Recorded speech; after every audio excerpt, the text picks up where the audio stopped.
1/3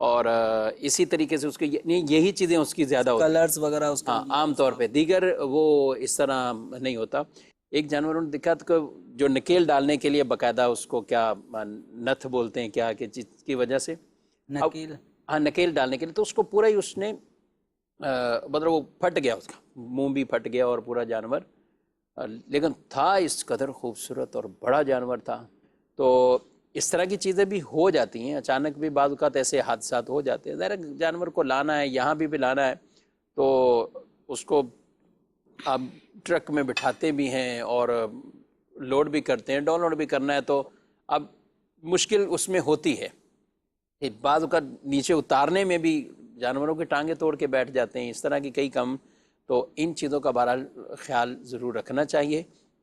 ہر کام اپنے ماہر کے ساتھ ہی اچھا ہوتا ہے، یعنی جو جس کام کا ماہر ہے وہی کرتا ہے تو فابیہا، لیکن اگر اس کو تجربہ نہیں ہے، مہارت نہیں ہے، تو بعد دکھنے والے چھوٹے چھوٹے کام وہ بعض اوقات اتنے بڑے نقصان کا باعث بن جاتے ہیں کہ جس سے لوگوں کو درست طریقے سے اس کا اندازہ اسی وقت ہوتا ہے جب نقصان سامنے ہوتا ہے کہ یہ کام اس کا تھا ہی نہیں، جس نے اس کام کو سر انجام دیا اور اس کا نتیجہ پھر یہ نکلا۔ تو ہم یہ ضرور آپ سے کہیں گے، آپ اپنے جانوروں کی خریداری کے لیے جائیں تو بھی آپ کے ساتھ، چاہے بارگنگ کرنے کے لیے، بیپاری کے لیے، کوئی بھی آپ کے ساتھ ہوتا ہے بندہ، لیکن ایسا سمجھدار بھی ہونا چاہیے جس کو جانوروں کے عیوب، وہ عیوب جو قربانی کے لیے رکاوٹ بنے، جن کی وجہ سے قربانی نہیں ہو سکتی۔ ہر عیب ایسا نہیں ہوتا کہ قربانی نہ ہو، بعض عیب بہت کم ہوتے ہیں اور قلیل عیب کی وجہ سے اس میں اجازت دی ہوئی ہوتی ہے۔ اگرچہ بہتر یہی ہے، اولا یہی ہے کہ بلا کراہت قربانی ہونے کے لیے کہ آپ کا جانور پورا کا پورا وہ سلامت، صحیح سلامت ہو، کوئی چھوٹا بھی عیب نہ ہو، لیکن بعض عیوب ہوتے ہیں کہ جن میں گنجائش موجود ہوتی ہے، تو ہمیں اس طرح کے وہ علم بھی ہونا چاہیے۔ اور الحمدللہ دارالہدایت اہل سنت یہ ایک سلسلہ جو اس طرح کی اویئرنیس آپ کو دیتا رہتا ہے، جو بھی کرنٹ ایشوز ہوتے ہیں اور جو اسلامی مہینے چل رہے ہوتے ہیں اس پر ہم شرعی مسائل یہ بیان کرتے ہیں۔ اسی طرح مدنی مذاکرے کی صورت میں بھی مسائل، سوالات، جوابات ہوتے ہیں اور اس میں بھی یہ رہنمائی پیش کی جاتی ہے۔ مجھے بڑی حیرانگی ہو رہی کہ آپ نے کہا کہ دارالافتاء میں وہ آئے مسئلہ پوچھنے، جانوروں کو ساتھ لے کر آئے، تو پھر آپ دارالفتاء سے باہر آئے، ظاہر ہے چونکہ وہ دارالفتاء ہمارا جس انداز پہ نا، وہ سروس روڈ یعنی پر، باہر تشریف لائے آپ کمرے سے۔ اہل سنت فیض مدینہ کریلا اسٹاپ مسجد کے ساتھ ہی مدرسے کے ساتھ ملحق ہیں، تو وہاں ہمارا ایک کافی چوڑا روڈ ہے، تو وہ جانور کو باقاعدہ وہ لے کر بھی آئے، انہوں نے جانور دکھایا۔ تو اصل یہ ہے کہ رات کے وقت یا تو جانور کی خریداری ہو تو اس طرح کی عام طور پہ زیادہ توجہ جانور کے چہرے کی طرف، اس کے قد کاٹ کی طرف، اس کے پاؤں کی طرف، کھر کی طرف ہوتی ہے، دم کی طرف توجہ نہیں ہوتی۔ لیکن ایک جانور کی خریداری جب بھی کی جائے گی تو اس میں اس کے کھروں کو بھی دیکھیں، اس کے گھٹنوں کو بھی دیکھیں، تو اس کی چہرے کو، اس کی آنکھوں کو، تاکہ جانور میں بعض عیب ایسے ہیں کہ جن کی وجہ سے قربانی نہیں ہوتی۔ اسی دم کو لے لیں تو اگر دم کسی جانور کی 1/3 تک کٹی ہو تو، یا اس سے کم کٹی ہے تو قربانی ہو جائے گی، لیکن اگر 1/3 سے زیادہ، آدھی اتنی اگر اس کی دم کٹی ہو تو اس کی قربانی نہیں ہوگی۔ اسی طرح کان بعضوں کا جانوروں کے کٹ جاتے ہیں، تو ایک کان اس کا باقاعدہ مکمل ہے اور دوسرا کان کچھ کٹا ہوا ہے، اب دونوں کانوں کی ایک پیمائش کر لی جائے۔ مثلاً جو کان بالکل ثابت ہے اس کی پیمائش آ رہی ہے 12 انچ، اب دوسرا جو کان ہے کٹا ہوا ہے، اب وہ 2 انچ کٹا ہوا ہے۔ 2 انچ کٹنے کا مطلب یہ ہے کہ یہ 1/3 سے کم ہے، یعنی 4 انچ سے کم ہے، 4 انچ سے کم ہے۔ بالفرض اگر 4 انچ بھی کٹا ہو، 12 انچ میں 4 انچ، یہ 1/3 ہوگا، 1/3 بھی جس کو کہتے ہیں، تو اگر 1/3 کان کٹا ہوا ہے یا اس سے کم کٹا ہوا ہے تو قربانی ہو جائے گی، ٹھیک ہے۔ لیکن اگر اس جانور کا کان 5 انچ کٹا ہے جبکہ دوسرا کان 12 انچ کا ہے، تو اب یہ جو 5 انچ کی جو کمی ہے، اب یہ کیسے پتہ چلے گا؟ ایک 12 انچ کا ہے اور دوسرا 7 انچ کا ہے، تو اس کا مطلب یہ ہوا کہ دوسرا کان 5 انچ کا تو ضائع ہو چکا ہے، کٹ چکا ہے، تو اب یہ قربانی کے لائق نہیں ہے۔ اچھا، یہ جو جانور جن کی ہم بات کر رہے ہیں کہ دم آدھی کٹ گئی یا کان جو ہے وہ 1/3 سے زیادہ کٹ گیا، ایک یا دونوں، تو ایسے جانور قربانی کے لائق نہیں ہیں، لیکن یہ ہیں حلال، ایسے ظاہر ہے ہم جانور قربانی حلال ہیں۔ تو یہاں جو بھی مسائل بیان کیے جا رہے ہیں ان کا تعلق قربانی ہونے نہ ہونے کے نہ ہونے کے اعتبار سے، ورنہ تو باقی ذبح جو ہوتے ہیں شادیوں میں، ولیموں میں، جہاں پہ بھی آپ کرتے ہیں، الا یہ کہ عقیقہ اگرچہ ہمارے ہاں یعنی دعوت ہے کہ عقیقے کی دعوت ہے، لیکن عقیقے میں بھی یہی سارے مسائل ہیں، یعنی جس جانور سے آپ اپنے بچوں کا عقیقہ ادا کریں گے تو ان میں بھی یہ ساری چیزیں دیکھنی ہوگی جو ہم قربانی کے اندر یہ مسائل بیان کرتے ہیں۔ اچھا، آپ نے کہا کہ یہ 4 انچ سے کم کٹا ہوا یا 4 انچ جتنا ہے تو اس میں یہ گنجائش 12 انچ 12 انچ کہاں اگر پورا ہو تو، ورنہ مطلقاً 4 انچ نہیں ہے۔ یوں کیا 2 انچ یہ کٹاؤ 2 انچ وہ کٹاؤ؟ اس طرح تو ہو جائے گی قربانی۔ ظاہر ہے وہ اس طرح تو نہیں ہے۔ اچھا، دوسری ایک اور بات ہے کہ یہ چھوٹا بڑا ہونا، کئی ناظرین بھی سوچ رہے ہو اس میں، بعض اوقات ایک جانور ہے جس کے پیدائشی طور پر کان چھوٹے بڑے ہیں، یا ایک چھوٹا ایک بڑا، یا دونوں ہی اس کے کان بہت ہی چھوٹے ہیں، تو ان میں بھی کوئی پیمائش ہے؟ اس میں کوئی حرج نہیں ہے، اس میں قربانی ہو جائے گی۔ اس میں اگر پیدائشی کان چھوٹے ہیں تو اس میں کوئی حرج نہیں ہے۔ نہیں ہے، البتہ اگر جانور کے پیدائشی کان ہی نہیں ہیں کان ہی نہیں، پھر قربانی نہیں ہوگی۔ پھر قربانی نہیں ہوگی۔ ٹھیک ہے۔ میرا نام فیاض اتاری ہے۔ مفتی صاحب کی بارگاہ میں میرا سوال ہے کہ دیکھنے میں آیا ہے کہ پرائیویٹ حج میں جب جو حج کمپنی ہوتی ہے ان کا کوٹا پورا نہیں ہوتا، حاجیوں کی تعداد ان کے کوٹے کے حساب سے پوری نہیں ہوتی، تو پھر ایسی صورت میں وہ جو کمپنی ہے حج پہ لے جانے والی، وہ حاجیوں کو جو ہے ڈسکاؤنٹ میں حج پہ لے کے جاتی ہے، تو ایسی صورت میں کیا حکم ہوگا؟ اور بعض اوقات تو دیکھنے میں یہ آیا ہے کہ حاجی جو ہے حج فارم فل نہیں کرواتا بلکہ انتظار کرتا ہے کہ اینڈ میں جو ہے وہ حج کمپنی کوٹا پورا نہ ہونے کی صورت میں ڈسکاؤنٹ دے گی، تو اس کا انتظار کرتے ہیں، تو اس پہ کیا حکم آئے گا؟ آپ تھوڑی سی وضاحت فرماتے ہیں۔ جی، ڈسکاؤنٹ ظاہر ہے بزنس میں بھی کہیں نظر آتا ہے، تو آدمی ویسے بعض مارکیٹیں مشہور ہوتی کہ ان مہینوں میں ڈسکاؤنٹ ملتا ہے وہاں پر، اور سیل کا لفظ بھی ہمارے عام اتنا ہوا کہ اب ہر دکان نے سیل کا باہر بورڈ تو لگا دیا ہے، لیکن بھلے وہ چند ایٹم سیل کے ہیں، بقیہ اسی طریقے سے ہے۔ انہوں نے 2 باتیں کی، ایک کہ حاجی انتظار کرتا رہے، جس پر حج فرض ہے سب کچھ ہے، کیا وہ بھی یہ ڈسکاؤنٹ کا انتظار کرتے ہوئے اب ملے نہ ملے کیا ہے؟ اور ایک وہ شخص ہے کہ جس نے حج تو کیا ہوا ہے کہ پھر بھی اس کا ارادہ ہے کہ چلے نفلی حج کے طور پر، تو میں چاہوں گا دونوں اعتبار سے آپ بتائیں۔ جس کے اوپر حج فرض ہو چکا ہے تو اب اسے حج کی ادائیگی میں تاخیر کرنا جائز نہیں ہے۔ جیسے بعض لوگ کہتے ہیں کہ اگلے سال کر لیں گے، 2 سال بعد کر لیں گے، تو جس پر حج فرض ہو چکا ہے اور جس وقت حج کے قافلے بن رہے ہیں اس وقت اس کے پاس حج کے شرائط اس میں موجود ہیں، پائے جا رہے ہیں، تو اب اس کو حج کی ادائیگی میں کوشش کرنی ہے، اور کسی طرح میں رہ نہ جاؤں اس حوالے سے اس کو کوشش کرنی ہے ہر ممکن۔ اب یہ جو سائل محترم نے لوگوں کا ایک طریقہ کار بتایا کہ وہ ڈسکاؤنٹ کی تلاش میں لیٹ کرتے رہتے ہیں کہ یہاں تک کہ کمپنی کی طرف سے بالکل کافی حد تک کمی والی آفر آ جائے، تو اب جس کے اوپر حج فرض ہو چکا ہے اس کا اپنے آپ کو اس طرح ڈسکاؤنٹ تک مؤخر کرنا، یہاں تک کہ اب ایک کیفیت ایسی بھی ہو سکتی ہے کہ کوٹا جتنا تھا وہ سب کا سب پورا ہو گیا اور یہ حاجی صاحب رہ گئے ڈسکاؤنٹ کے انتظار میں۔ اب ایسا ہوا کہ سب چیزیں مکمل ہو چکی ہیں، اب سیٹیں بھی بک ہو چکی ہیں، اب اس کے لیے گنجائش نہ بن پا رہی ہو، تو اب یہ جان بوجھ کے حج کی ادائیگی میں تاخیر کرنے والا کہلائے گا۔ تو ایسے موقع پہ جس پر حج فرض ہے اسے سب سے پہلے اپنے حج کی ادائیگی کے حوالے سے جو ہر ممکن کوشش ہو سکتی ہے وہ کرنی ہوگی۔ اچھا، رہا معاملہ جو نفلی حج کرنے والے ہیں، چونکہ ایک دفعہ حج فرض ادا کرنے سے زندگی میں دوبارہ اگر وہ شرائط پائے جائیں تو دوبارہ حج لازم نہیں ہوتا، تو اب جو نفلی حج کرنا چاہتے ہیں وہ اگر اس طریقہ کار کو اختیار کرتے ہوئے ڈسکاؤنٹ کی مدت تک انتظار کرتے ہیں، یہاں تک کہ چند لاکھوں کا کچھ فرق آ سکتا ہے، 1-2 لاکھ کا بھی اگر فرق آتا ہے، پھر وہ اس آفر کو ایکسیپٹ کرتے ہیں اور کمپنی کی طرف رجوع کرتے ہیں تو اس میں حرج نہیں ہے۔ اور رہا معاملہ ہے کہ ڈسکاؤنٹ کی طرف جانا حج کے معاملے میں، یا کسی بھی چیز کے معاملے میں وہ شرعاً جائز ہے کہ ایک چیز آپ کو اتنے لاکھ روپے کی پڑتی ہے اور آپ ڈسکاؤنٹ اگر کوئی دوسری کمپنی دیتی ہے تو آپ دوسری کمپنی کی طرف چلے جائیں اور پہلی کمپنی کے مقابلے میں کچھ انہیں فائدہ ہو جاتا ہے تو شرعاً اس میں کوئی حرج نہیں ہے. لیکن جن پر حج فرض ہے انہیں ڈسکاؤنٹ کے انتظار میں اپنے آپ کو اتنا مطلب ڈسکاؤنٹ کی حرص اتنی زیادہ غالب نہ ہو جائے کہ ڈسکاؤنٹ کا موقع ہی نہ ملے اور حجاج کرام ان کے شہروں سے علاقوں سے ملک سے وہ حج کے لیے روانہ ہو جائیں اور یہ سب کو دیکھتے رہ جائیں.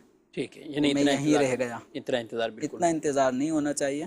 حج کی جب قافلے بن رہے ہوں تو فوری طور پہ اس کی سعی کرنی چاہیے.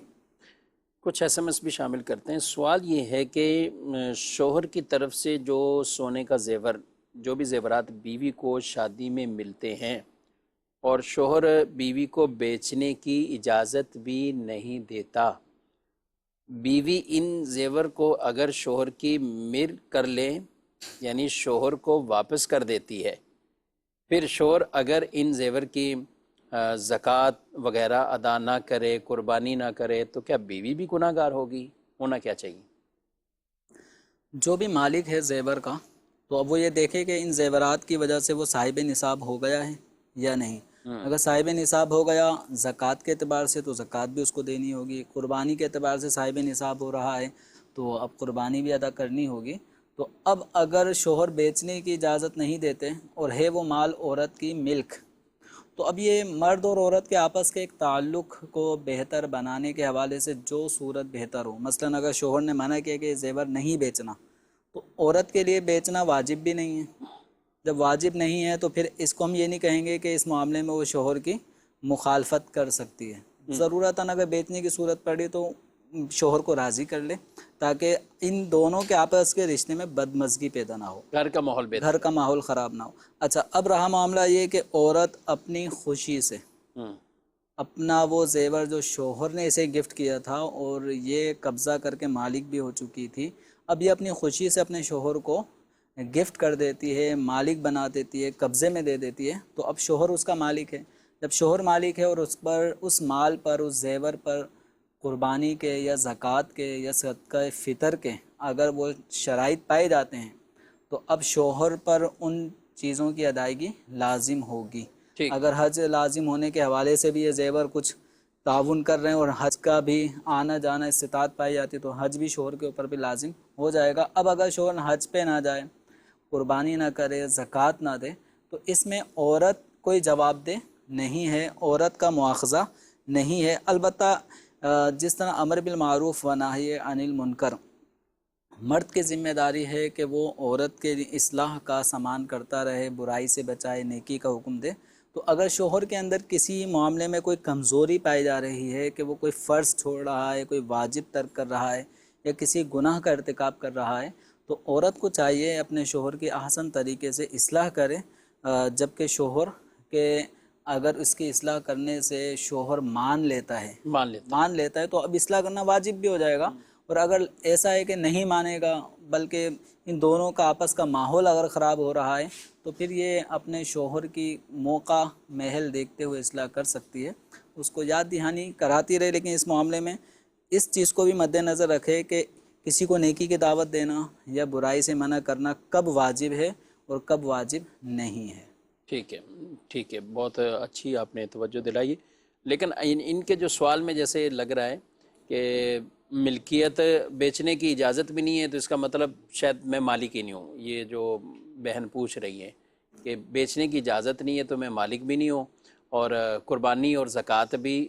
بیچنے کا ایک عذر یہ بھی ہوتا ہے نا بعض اوقات کہ پیسے اگر نہیں ہیں، ہم ہی یہ جواب دیتے ہیں کہ اگر کیش نہیں ہے تو کچھ چیز اپنی بیچ کر زکوٰۃ ادا کرے یا قربانی ادا کرے یا پھر کسی سے قرضہ لے. تو یہ اس لیے بیچ میں یہ پوائنٹ اگر آ رہا ہو تو اگر عورت کے اوپر قربانی واجب ہو رہی ہے اور عورت پر جب قربانی واجب ہوگی تو اس قربانی کی ادائیگی شوہر پر لازم نہیں ہے کہ وہ قربانی کے معاملے میں عورت کے ساتھ تعاون کریں، یہ شوہر پہ واجب نہیں ہے.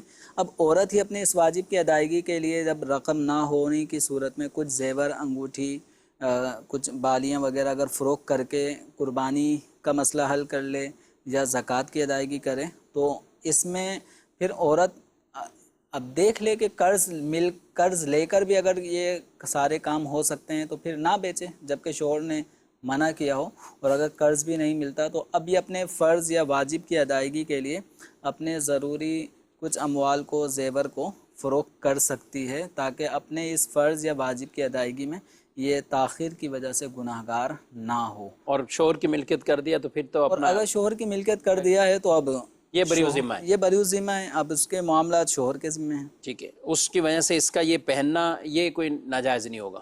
نہیں، اب یہ اگر شوہر نے زیور اسی کے پاس رکھوائے ہیں اور موقع محل کے حساب سے عورت وہ زیور استعمال کرتی ہے اور شوہر اس کی زکوٰۃ نہیں دیتا، جبکہ شوہر مالک ان زیورات کا، تو عورت کا زیور پہننا گناہ نہیں ہوگا۔ جی مزید سوال؟ سے میرا یہ سوال ہے کہ نبی پاک صلی اللہ علیہ وآلہ وسلم کون سے جانور کی قربانی فرمایا کرتے تھے؟ جی مزید؟ نمازی جب نماز پڑھتے ہوئے رکوع میں جاتا ہے، رکوع میں سے کتنی مقدار اٹھ کے کھڑا ہونا چاہیے؟ اکثر لوگ جو ہے رکوع کے بعد جو تھوڑی دیر تھوڑا سا اوپر ہوتے وہیں سے سجدے میں چلے جاتے ہیں، اس کے بارے میں کیا حکم ہے؟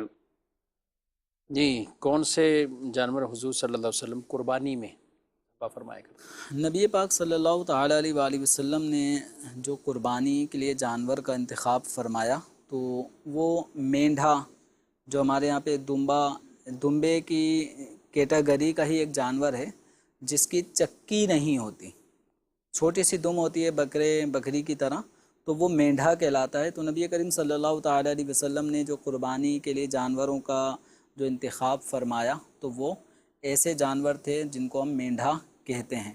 حضرت اسماعیل علیہ السلام کی جگہ بھی جو جانور ذبح ہوا تھا وہ مینڈھا تھا، لیکن شریعت مطہرہ نے مینڈھا، دمبا، بکری، بکرا، اسی طرح بیل، بڑے جانور، اونٹ، ان کی قربانی کو جائز رکھا ہے، قربانی کے لیے مخصوص جانور ہیں۔ تو نبی پاک صلی اللہ تعالیٰ علیہ وآلہ وسلم نے جس جانور کا انتخاب کیا تھا تو وہ مینڈھا تھا، لیکن مینڈھے کے علاوہ صحابہ اکرام علیہم رضوان دیگر جانوروں کو بھی راہ خدا میں قربانی کے طور پہ ذبح کرتے آئے ہیں۔ رکوع میں کتنا کھڑا ہونا ہے؟ بعض لوگ فوراً چلے جاتے ہیں اور ڈائریکٹ کھڑے نہیں ہوتے پورے۔ رکوع کرنے کے بعد جو ہم کھڑے ہوتے ہیں اس کا نام ہے قومہ۔ یہ قومہ یہ قوف کے ساتھ ہے۔ ایک وہ قومہ ہوتا ہے جو ایک صدمے میں آدمی آ جاتا ہے اور بالکل سختہ طاری ہو جاتا ہے، ایک غشی والی کیفیت ہوتی ہے، وہ کاف، ڈنڈی والے کاف سے ہوتا ہے۔ یہ ہے قوف کے ساتھ جیسے قیام ہوتا ہے، ایسے قومہ کا معنی ہوتا ہے تھوڑی دیر کے لیے کھڑا ہونا۔ اب یہ تھوڑی دیر اتنا کھڑا ہونا کہ جس میں آدمی کے اعضاء، ہاتھ، پاؤں اپنے حالت اعتدال پر آ جائیں۔ تو یہ کم از کم جیسے رکوع سے جب اٹھنے کے بعد اتنا کھڑا ہونا کہ جتنے میں ایک مرتبہ سبحان اللہ کہا جا سکے، اتنا قیام کھڑا ہونا یہ واجب ہے۔ قومے کے واجب کے لیے اتنا ضروری ہے، اور اس کی پھر دعائیں بھی ہیں، جیسے سمیع اللہ لمن حمیدہ کہتے ہیں، اس کے بعد ربنا لک الحمد آدمی کہے گا، اللہم ربنا ولک الحمد کہے، ایسی اللہم ربنا ولک الحمد حمدن کثیرا طیبا مبارکا فیہ کہے۔ اس دعا کی برکت یہ ہے کہ پچھلے گناہوں کی بخشش کی اس پہ بشارت ہے کہ اگر کوئی قومے کی حالت میں یہ دعا پڑھتا ہے تو اس کے سابقہ گناہوں کی بخشش ہوتی ہے۔ تو نماز اطمینان سے پڑھی جانے والی ایک عمل ہے، اس میں جلد بازی کرنا، جیسے کہ سائل محترم نے فرمایا کہ ابھی وہ رکوع سے صحیح طرح کھڑے نہیں ہوتے، بلکہ رکوع سے سر صحیح طرح اٹھتا بھی نہیں ہے اور ڈائریکٹ وہ سجدے میں چلے جاتے ہیں، تو ان کا قومہ چھٹ جاتا ہے۔ ایک بار نبی پاک صلی اللہ تعالیٰ علیہ وآلہ وسلم نے ایک شخص کو نماز پڑھتے ہوئے دیکھا۔ جب وہ نماز پڑھ کے بارگاہ رسالت میں حاضر ہوئے تو آپ صلی اللہ علیہ وسلم نے فرمایا قم فصلی فإنک لم تصلی، کھڑے ہو جاؤ، نماز دوبارہ پڑھو، آپ نے جو نماز پڑھی وہ نہیں ہوئی۔ تو وہ دوبارہ پڑھ کر آئے، پھر آپ صلی اللہ علیہ وسلم نے یہی فرمایا قم فصلی فإنک لم تصلی، کھڑے ہو جاؤ، دوبارہ نماز پڑھو، آپ نے جو نماز پڑھی وہ درست نہیں پڑھی۔ تو یہی عمل پھر انہوں نے دوبارہ نماز پڑھی، پھر یہی غلطی ہوئی، تو نبی پاک صلی اللہ تعالیٰ علیہ وسلم کی بارگاہ میں پھر انہوں نے عرض کیا کہ جیسی نماز مجھے گویا آتی تھی میں ویسے ہی پڑھتا رہا ہوں، تو جو غلطی میری نماز میں ہو رہی ہے وہ کیا ہے؟ مجھے درست طریقہ ارشاد فرمائیے۔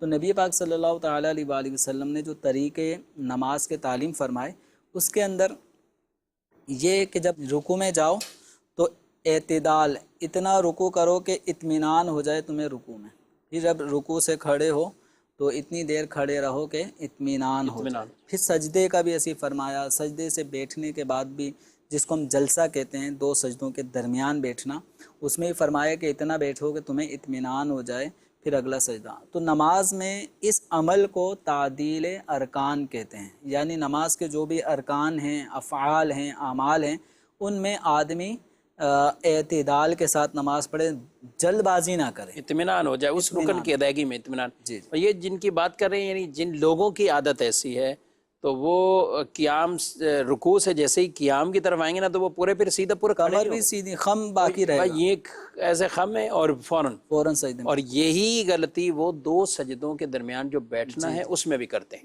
اور اس میں بھی یہ ہے کہ بس اٹھے اور جیسے ہی اٹھے پھر فوراً مطلب آدھا ہی سر اٹھا، بیٹھے بھی نہیں، جی ہاں، آدھے رستے میں واپسی دوسرے پھر واپسی اسی طرح تھوڑا سا بس اٹھایا اپنے آپ کو۔ تو ایسا نہیں ہونا چاہیے، واجب چھوٹ ہو سکتا ہے یہ خواتین کے اندر بھی اس طرح کی غلطیاں ہوں، تو خواتین کو بھی اسی طرح یہ تعدیل ارکان، یہ جو چیزیں ہیں ان میں خیال رکھنا ہے۔ بالکل، یہ مسئلہ مرد عورت دونوں کے لیے کامن ہے، کسی ایک کے لیے خاص نہیں ہے۔ خواتین کو بھی رکوع سجود میں تعدیل ارکان کرنا واجب ہے۔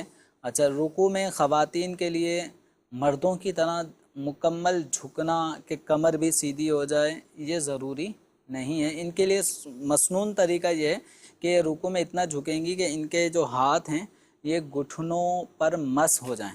اب یہ جو خواتین ہیں اس عمل میں ذرا غور کریں کہ یہ جو رکوع کے لیے جھکتی ہیں، کہیں اس میں ہاتھ گھٹنوں تک پہنچ پاتے ہیں یا تھوڑا سا ہی جھکی ہیں، پورا وہ مکمل جھکی یا نہیں۔ یعنی رکوع کی تعریف ہی وہی، رکوع کی یہ تعریف ہے، مردوں کی طرح اسی طرح پورے اپنے ہاتھ سیدھے رکھ کر وہ کرنے کا حکم کمر نہیں ہے، سیدھا رکھنا، عورتوں کے لیے یہ حکم نہیں، لیکن اتنا تو ہے جھکنا کہ ہاتھ گھٹنوں تک لگ جائیں، اتنا ضروری ہے خواتین کے لیے۔ ٹھیک۔ امیر اہل سنت دامت برکاتہ عالیہ کی بہت ہی پیاری تصنیف، پیاری کتاب نماز کے احکام، حنفی نماز کا جو طریقہ ہے اس کے جو احکامات ہیں وہ اس کتاب کے اندر آپ ملاحظہ فرمائیں کہ اپنے بچوں کو بھی جو بھی اس عمر تک بلوغت کی عمر کے قریب آ رہے ہیں، جیسے ہمیں نماز کی انہیں تلقین کرنی ہے، نماز کا کہنا ہے، تو ساتھ ساتھ نماز کے جو شرعی مسائل ہیں ان کے حوالے سے بھی ان کو ہمیں اسی طرح یہ سمجھانا ہوگا۔ الحمدللہ دعوت اسلامی کے تحت مختلف فیضان آن لائن اکیڈمی، اس کے تحت کورسز اس طرح کے ہوتے ہیں کہ جس میں آپ چند ہی دنوں میں کوئی بھی کتاب پڑھنا چاہیں یا نماز کورس کرنا چاہیں، تو اس میں آپ قربانی کے کورس وغیرہ اس طرح کی جو بھی چیزیں آپ کرنا چاہیں تو یہ کورسز انشاءاللہ آپ کو ضرور میسر آئیں گے۔ مقصد یہی ہے کہ دین کے احکامات ہمیں سیکھنے ہیں اور اس طرف ہمیں خود کو آگے بڑھانا ہے۔ کچھ ایس ایم ایس ہیں اور بھی شامل کرتے ہیں جمیل صاحب۔ سوال اس میں انہوں نے یہ پوچھا ہے کہ نبی کریم صلی اللہ تعالیٰ علیہ وآلہ وسلم نے جو جانور خود بھی ذبح فرمایا کرتے تھے، کیا کرتے تھے؟ نبی پاک صلی اللہ تعالیٰ علیہ وآلہ وسلم نے جانور خود بھی ذبح فرمائے ہیں، اور آپ صلی اللہ تعالیٰ علیہ وسلم نے صحابہ کرام علیہم رضوان کو بھی ذبح کا حکم دیا۔ حضور کی طرف سے صحابہ کرام علیہم رضوان بھی جانور کو حضور کے حکم پر ذبح کرتے آئے ہیں، اور حجۃ الوداع کے موقع پر تو نبی پاک صلی اللہ تعالیٰ علیہ وآلہ وسلم نے جو اونٹ نہر فرمائے، اور ایک ایک اونٹ میں 7 صحابہ کرام علیہ رضوان اس قربانی کے عمل میں ایک ایک جانور میں ایک ایک اونٹ میں شریک تھے، اور وہ قربانی کا بھی کیا شفیق صاحب کیا منظر تھا کہ وہ اونٹ ایک گویا بیتاب تھے، خود آ رہے تھے، خود ہی آ رہے تھے اور بیتاب تھے کہ نبی پاک صلی اللہ تعالیٰ علیہ وسلم اپنے ہاتھوں سے ہمیں نہر کریں۔ کیا بات۔ اچھا، ہمارے ہاں اونٹ کو نہر کیا جاتا ہے، یا اونٹ کو جب قربانی کرتے ہیں اونٹ کی تو اس وقت تو ایک پورا کہیں کہ میلہ سا لگتا ہے، یعنی یوں سما ہوتا ہے، کیونکہ ایک ایسی چیز ہے کہ جو عموماً نہیں ہوتی،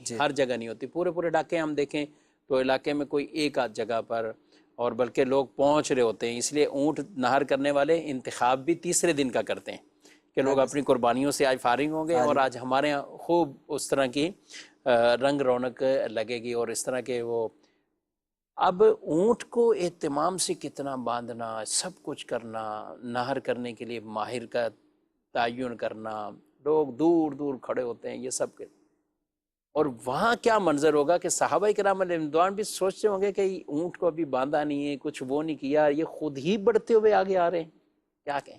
کیا شان تھی کہ وہ اونٹ خود ہی حضور صلی اللہ تعالی علیہ وسلم کے قریب آتے اور بیتاب ہوتے کہ پہلے مجھے نہر کیا جائے. تو آپ صلی اللہ تعالی علیہ وسلم نے ایک اونٹ نہر کیا، دوسرا کیا، یہاں تک کہ 63 اونٹ نبی کریم صلی اللہ تعالی علیہ وسلم نے نہر فرمائے، اور اس کے بعد بقیہ جو اونٹ تھے وہ حضرت سیدنا مولا علی کرم اللہ تعالی وجہہ الکریم نے نہر فرمائے. اور یہ 63 اونٹ پر ہی حضور صلی اللہ علیہ وسلم کا اکتفا کرنا، یہ علماء اس طرف بھی اشارہ کرتے ہیں کہ یہ آپ صلی اللہ تعالی علیہ وسلم کا اپنی اس دنیا میں ظاہری عمر کے اختتام کی طرف بھی اشارہ تھا. اشارہ، اور اپنی پچھلی تمام عمر کی ہر سال کا ایک ایک اونٹ گویا کہ ایک نہر. ایک اونٹ بھی نہر ہو گیا. سبحان اللہ. جی مزید سوال. حج پہ جو چھوٹے بچے والدین کے ساتھ نابالغ چلے جاتے ہیں تو کیا بڑی عمر جب ان کی ہوگی تو ان پہ حج کرنا فرض ہوگا؟ اور اگر وہ صاحب استطاعت نہ ہوا تو ان کی پھر کیا صورت ہوگی؟ اور کیا اسلامی بہنوں کو فجر کی نماز فجر سے پہلے پڑھنے کی کوئی صورت ہے ٹائم شروع ہونے سے پہلے؟ بہت تعین کر کے سوال پوچھا ہے آپ نے. ٹائم شروع ہونے سے میرے ذہن میں یہ آ رہا تھا کہ شاید اذان کے حوالے سے یہ پوچھنا چاہ رہے ہیں کہ عام طور پہ اذانیں نہیں ہو رہی ہوتی اور رمضان میں تو بالکل پرفیکٹ ٹائم پر 2 منٹ بعد 1 منٹ بعد اذان ہو جاتی ہے. تو اس میں آخر کا اعتبار کیا ہوتا ہے کہ سورج کب نکلنا ہے اس سے آدھے گھنٹے پہلے یا 40 منٹ پہلے کہنے کہ اذان ہوتی ہے، پھر جماعت ہوتی ہے. تو یوں کر کے کیا کہیں گے اس مسئلے پہ؟ پہلے آپ کچھ روشنی ڈالیں. ممکن ہے کہ شاید کچھ گھر کے اندر ہی ایسا تذکرہ ہوا ہو کہ بھائی ہم تو پہلے بھی پڑھ سکتے ہیں. تو جب ہی ورنہ اتنا مسئلہ تو میرے خیال میں بالکل کامن ہے کہ جس نماز کا وقت ابھی شروع نہیں ہوا اس نماز کو اگر کوئی پڑھے گا تو وہ نماز ادا نہیں ہوگی، وہ فرض ادا نہیں ہوگا. اصل وہ وقت ہی ہے، فجر کا وقت صبح صادق سے شروع ہوگا. صبح صادق ہونے سے پہلے اگر کوئی فجر کی نماز پڑھے گا یا پڑھے گی تو اس کی یہ فجر کی نماز نہیں ہوگی.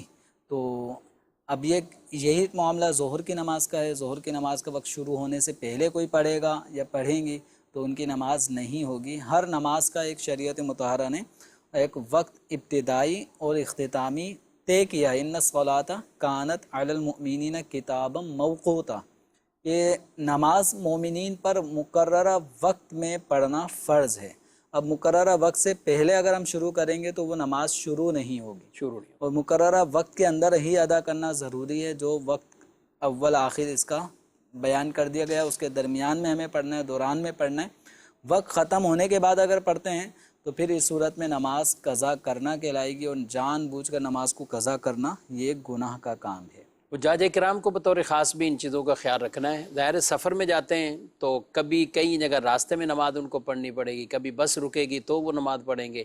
تو اب ہر جگہ اذان کی آواز ہو یہ ضروری نہیں. اپلیکیشن جو اوقات صلاۃ کی دعوت اسلامی کی اپلیکیشن ہے پریئر ٹائم، اس کو آپ ضرور ڈاؤن لوڈ کریں یا وہ کارڈ پورا ایک لے لیں. تو ان کے مطابق آپ نے فجر بھی اسی طرح ان اوقات کار کا خیال رکھنا ہے، ظہر بھی، اور عصر کی نماز بھی. جی ہاں، عصر کی نماز بھی حنفی ٹائم، اور اسی طرح مغرب، عشاء.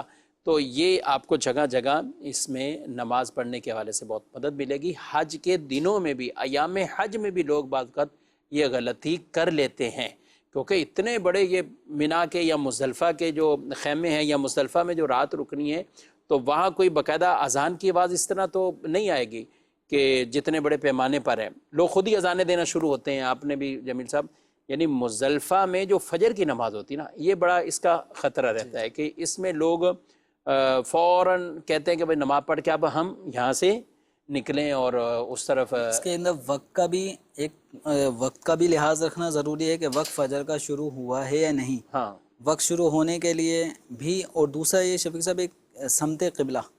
جی، اب یہ سمت قبلہ اس کے اندر کمپاس جو ہے اس کا بھی ہونا ضروری ہے، کیونکہ وہاں پورا میدان ہے نا. اس میدان میں اس طرح مساجد ہر جگہ بنی ہوئی نہیں ہوتی جس سے سمت قبلہ کا تعین ہو سکے.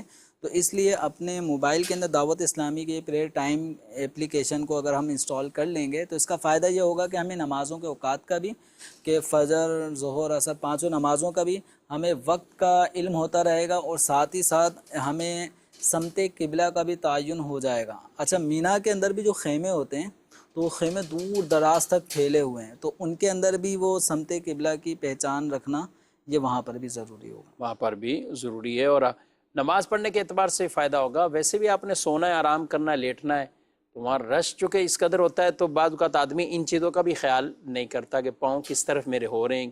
تو یہ تو ہم اب تو وہاں بالکل کعبے کے قرب میں، گویا کہ مکہ مکرمہ میں اور مینا میں اور مزدلفہ یا عرفات میں آپ، تو وہاں اس طرح کی بے ادبی کس طرح ہو، جبکہ ہم تو اس وقت ہزاروں میل دور ہیں، اور ہماری شریعت مطہرہ نے ہمیں تعلیم ہی یہی فرمائی ہے۔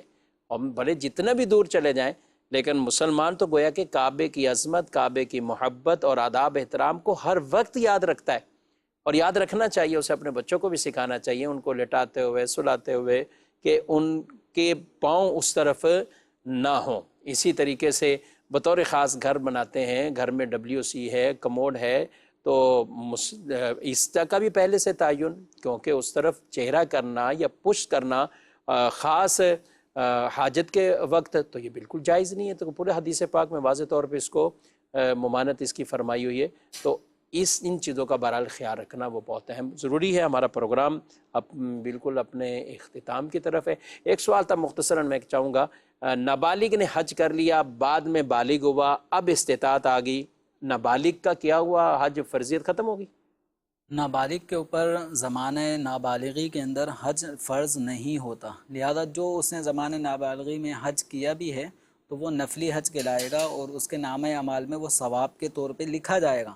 لیکن جب بالغ ہونے کے بعد اپنے حج کے شرائط پائے جائیں گے تو اس صورت میں اس بالغ ہونے کے بعد اس پر حج فرض ہوگا۔ زمانہ نابالغی میں کیا ہوا وہ حج نفل تھا جو فرض کی ادائیگی کے لیے کفایت نہیں کرتا۔ ہمارے پروگرام کا وقت اپنے اختتام کو پہنچا ہے۔ آئندہ انشاءاللہ ایک نئے موضوع کے ساتھ دوبارہ پروگرام دارالتعلیم سنت لے کر حاضر ہوں گے۔ آپ سے اجازت چاہتے ہیں، مدنی چینل دیکھتے رہیں، مدنی چینل کا پیغام عام کرتے رہیں۔ اللہ پاک ہم سب کو عمل کی توفیق دے، آمین، بجاہ النبی الامین صلی اللہ علیہ وآلہ وسلم۔ ہادی و رہنما ہمارے علماء، ہو کبھی درپیش جو کوئی مسئلہ، پوچھ لیں حاضر ہوں ہم ان کی بارگاہ۔